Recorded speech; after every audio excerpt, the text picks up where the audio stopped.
Well, we're here in sunny Kew Gardens with Dave Brailsford, Mr. Cycling, looking pretty happy on the eve of the Tour de France. All looking good, I understand. Yeah, I think, yes, we're better than we were last year. We are ready to go. I think we're very respectful of the race. We're just about to enter. But I think the team come together really well.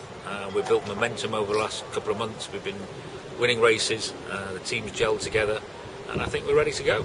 Yeah, you've just announced your team, and it's looking a cracking team. It's got, I think it pretty much ticks every box, doesn't it? From the young, very promising Ben Swift, right up to the governor himself, Bradley Wiggins, who's a year older, a year wiser, and just been talking to him. Very motivated.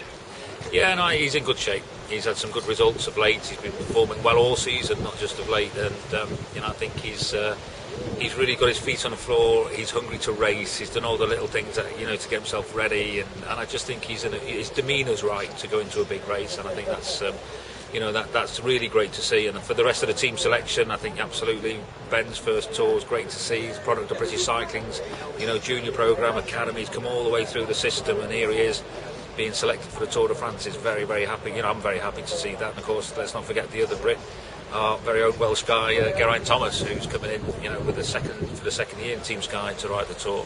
And a very highly respected figure in the peloton already, isn't he? More and more so. Geraint, he's got a huge talent, and he's very, very high regarded amongst his peers in the pro peloton. So yeah, exciting times for British cycling. And the impression I'm getting, Dave, is that you're much more of a team this year. You're approaching the Tour as a team rather than a bunch of very promising cyclists. Yeah, that's absolutely right. And it's always difficult to, can get when there's a group of individuals wearing the same shirt become a genuine team. And we thought long and hard about that last year. But I think we probably were a group of individuals wearing the same shirt last year. Whereas this year it's bonded, it's tight, there's camaraderie, there's momentum. There are all those things you want in a high performance team. The ingredients seem to have come together and it feels right. So we're looking forward to the race. It's going to be interesting to see how the British public respond to the Tour de France, because as you well know, you're a real cycling aficionado, and to the aficionado it's all about the Tour de France. But it's partly your fault, if I may say so, in that you masterminded the track success, obviously, of Beijing. So at the moment, what the guys are doing on the track seems to be exciting the British public more, but hopefully that will change very soon.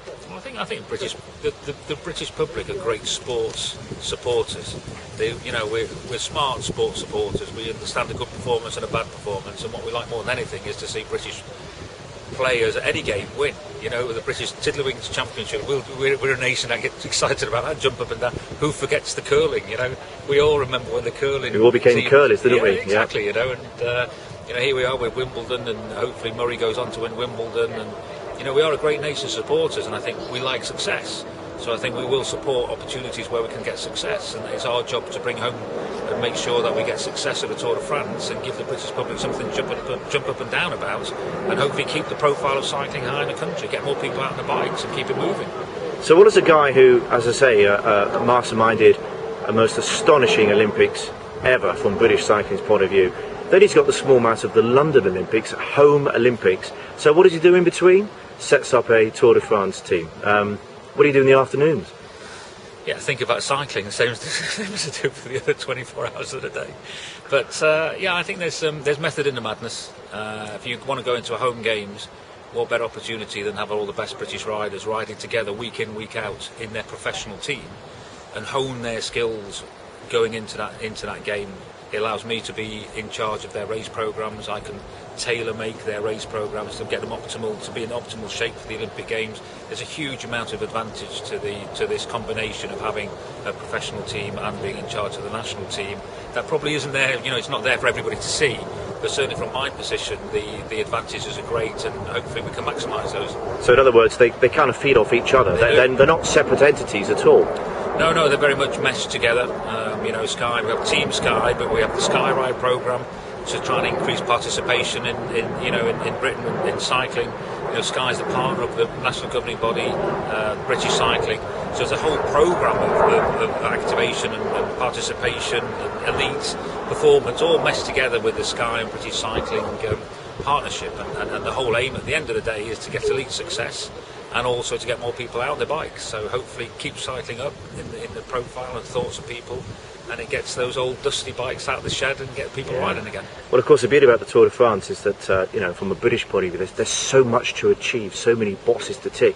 We've not done an awful lot as a country in this great race. So I guess that's one thing. And also after Beijing, I mean, how do you follow Beijing? With difficulty, I would suggest. Well, I think Beijing was Beijing, and the way to think about it, certainly the way I think about it, is, you know, you start from scratch at your next race. You haven't changed anything in the next race, so you want to go and try and achieve your best in the next race. And what happened. You know, that's gone down the history books now, and you don't look back, you look forward in life. And I think whilst it's pleasurable every now and again to reminisce, the reality of performance is that you take every race that you go into, and you start from scratch. And the moment you think you've got a little bit of an advantage because something happened in the past, you're going to lose. So, you know, the London Games got to be massive for us, absolutely massive, and we've got to prepare properly for it and go there and give it our absolute best. Just before we go, I just want you to relay this story, because it still makes me laugh. When I bumped into you in Beijing, and you said, guess who I've just bumped into in our back garden? And who was it? Ronaldinho, yes. How did that happen? And also, you were lying on the bed at the time, weren't you? Well, I share a room with Shane Sutton. Which is a story in itself. It was a story in itself, and Shane likes the odd fag. And so he was out leaning his nothing but a towel against the back fence, having his cigarette. And he's, Dave, guess who's out here, mate? Guess who's out here? And, you know, I'm quite a big football supporter. And said, who? And, you know, he's a prankster, Shane. And he said, yeah, Ronaldinho's out here, I'm going to check with me. And I'm going, yeah, right. He said, no, seriously, he is. So I got up, went outside, and sure enough, there he was, just outside the village. So I hopped over the wall, had my picture taken, took with him, and hopped back. So yeah, my highlight of the Olympic Games. That's a great story. Well, listen, best of luck over the next few weeks, Dave. We're all behind you, obviously, and keep up the good work. Thanks very much.